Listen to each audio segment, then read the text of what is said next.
Hi friends, எல்லோரும் எப்படி இருக்கீங்க? நல்லா இருக்கீங்களா? நேற்று ஈவினிங் எடுத்த வீடியோ தாங்க. மேய்ச்சல் காட்டில் கட்ட முடியலங்க. மழை பெஞ்சு கொஞ்சம் அந்த சைட்லாம் பள்ளமாக இருக்குன்னா அதனால் தண்ணி தேங்கி இருக்குது. அதனால் மாடுகளை பிடிச்சிட்டு போக முடியல. அதனால் வெள்ளச்சியை மட்டும் கட்டுத்தரையில் கட்டி சூப்பர் நேப்பியர் தட்டை நம்மள்ட்ட இருக்குல்ல, அதை தான் அறுத்துட்டு வந்து போட்டிருக்கோங்க. அப்புறம் பார்த்தீங்கன்னா 2 மாடுகளை பிடிச்சிட்டு நம்ம பூச்செடி வச்சுருப்போம்ல, முல்லைப்பூச்செடி. நம்ம வீடியோ பார்க்குறவங்களுக்கு தெரியும், அதில் பூவரத்து ரொம்ப குறைஞ்சிருச்சு. அதனால் அதை களை வெட்டாமல் விட்டனால அதில் புட்கள் அதிகமாக இருக்குதுங்க. இருந்தாலும் பூச்செடிகளை கடிக்காமல் நம்ம வந்து மாடுகளை மேய்க்கணும். அதனால் ஹஸ்பண்ட் வந்துட்டு மாடுகளை கையில் பிடிச்சி மேய்க்கலான்னு சொல்லிட்டு அந்த வரப்புகளில் அந்த பூச்செடி அடிகளெல்லாம் மேய்க்கலான்னு சொல்லி பிடிச்சிட்டு போயிட்டாருங்க. கண்மணி மட்டும் பக்கத்தில் ஒரு மேய்ச்சல் காட்டில் இருந்துச்சு. அதுக்கப்புறம் 2 பொன்மணியும் முத்துமணியும் அதே மாதிரி தான் எப்பொழுதுமே மேய்ச்சல் காட்டில் அவங்கள கட்டிடுவோம். சின்ன ஒரு மேய்ச்சல் காட்டில் இருக்குது, அதில் மாற்றி மாற்றி நாங்கள் கட்டிடுவோம். அதை எப்பொழுதுமே பெரிய மாடுகளை தான் மேய்ச்சல் காட்டில் கட்ட முடியலனா வீட்டில் கட்டிடுவோம். 2வது வெள்ளச்சி வந்து இப்போ 7 மாதம் சினையாக இருக்கிறாங்க. 15ஆம் தேதி வந்தால் 7 மாதம் முடியுது. ஒரு நேரமாக பால் கறந்துக்கிட்டு இருந்தால் இப்போ பால் கறவையை நிப்பாட்டிட்டோம். அதனால் இவன் சரி சினையாக இருக்க மாட்டேன், ஏன் பிடிச்சிக்கிட்டு புல் இல்லாத நேரத்தில் அப்படின்னு சொல்லிட்டு வீட்டிலே கட்டி போட்டுட்டு நேப்பியர் தட்டையை அறுத்து போட்டுட்டு அந்த 2 மாட்டையும் அவங்க பிடிச்சிட்டு போயிட்டாங்க. ஒரு மாடு மேய்ச்சல் காட்டில்.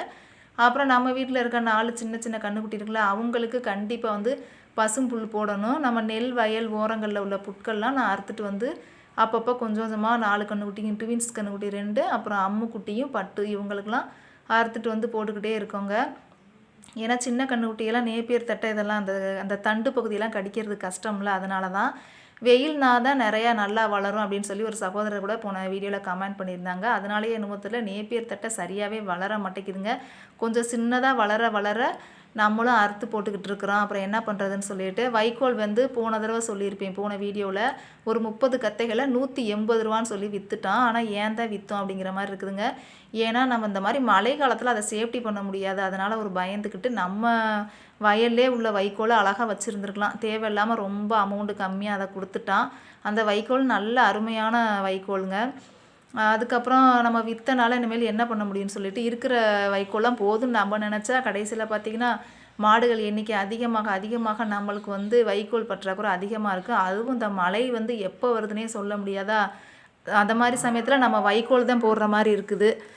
இப்போ ஃபீல் பண்ணி என்னங்க பண்ணுறது, ஏற்கனவே ஒரு தார்பாய் போட்டு தான் நாங்கள் மூடி வச்சுருக்கோம். அப்படி மூடி வச்சுமே அதில் உள்ள பாதி கத்தைகள் எல்லாமே ஒரு மாதிரி பாசாம் படைஞ்ச மாதிரி ஆயிடுச்சா. அதனால் பயந்துக்கிட்டு தான் நம்ம கொடுத்துட்டோம். அப்புறம் பார்த்திங்கன்னா நம்ம வீட்டை ஒட்டி இன்னொரு ரூம் இருக்குது, நம்ம யூஸ் பண்ணுற ரூமு தான். ஆனால் வந்து நம்ம அந்த கூலத்தை சேஃப்டி பண்ணுறதுக்காக மழை அதிகமாக பெய்கிறப்ப என்ன பண்ணிட்டார் ஹஸ்பண்ட், அதில் ஒரு 10-15 கத்தைகளை ரூம்குள்ளே எடுத்து போட்டு வச்சுருந்தாரு. அதனால் நல்ல வேலையாக அது வந்து இப்போ நம்மளுக்கு வந்து கை கொடுக்குதுங்க. அந்த ரூமில் இருந்து அப்பப்போ எடுத்துகிட்டு வந்து நம்ம போடுறோம்.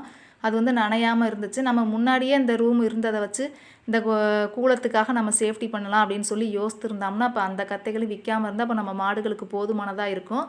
அப்புறம் பார்த்திங்கன்னா நம்ம வெண்டைக்காய் செடி போட்டிருந்தோம்ல, அதில் வந்து கொஞ்சமாக சோளம் விதைச்சிருக்கிறோம். அப்புறம் மீதி கொஞ்சோண்டு ஒரு சிறவுக்கிட்ட தான் கத்திரிக்கன்னும் மிளகாய் கன்னும் நட்டு விட்ருக்கோம். அப்புறம் ஒரு சகோதரர் வந்து அந்த விதை நேப்பியர் தட்டை மாதிரியே இது ஒரு விதை, அந்த விதை கொரியர் பண்ணியிருந்தாங்களா, அப்போ அதையும் வந்து நம்ம வந்து ஒரு காட்டில் விதைச்சி விட்ருக்குறோம். அதுவும் இப்போ தான் குட்டி குட்டியாக முளைச்சிக்கிட்டு இருக்குங்க. அது இல்லாமல் வீட்டுக்கு முன்னாடி கொஞ்சம் சோளம் விதைச்சிருக்கோம். ஏற்கனவே நேப்பியர் தட்டையும் சிவப்பு நேப்பியர் தட்டையும் கொஞ்சம் தான், அது வந்து நம்மளுக்கு பத்தாது, இன்னும் கூட அதை அதிகப்படுத்தணும். இருந்தாலும் ஏதோ அதாவது இருக்குதுன்னு சொல்லி அறுத்து போட்டுக்கிட்டு அப்புறம் வயல் ஓரங்களில் உள்ள புட்கள்லாம் அறுத்து போட்டு இப்படி தாங்க மேனேஜ் பண்ணிக்கிட்டு இருக்கோம் அந்த மழை காலத்துகளில்.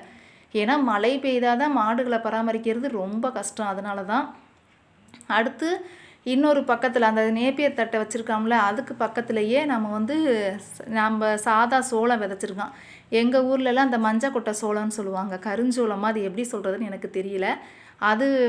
அது விதைச்சி விட்ருக்கோம். அப்போ அதுவும் வளர்ந்துக்கிட்டு இருக்குதுங்க. ஓகேங்க, பாய்.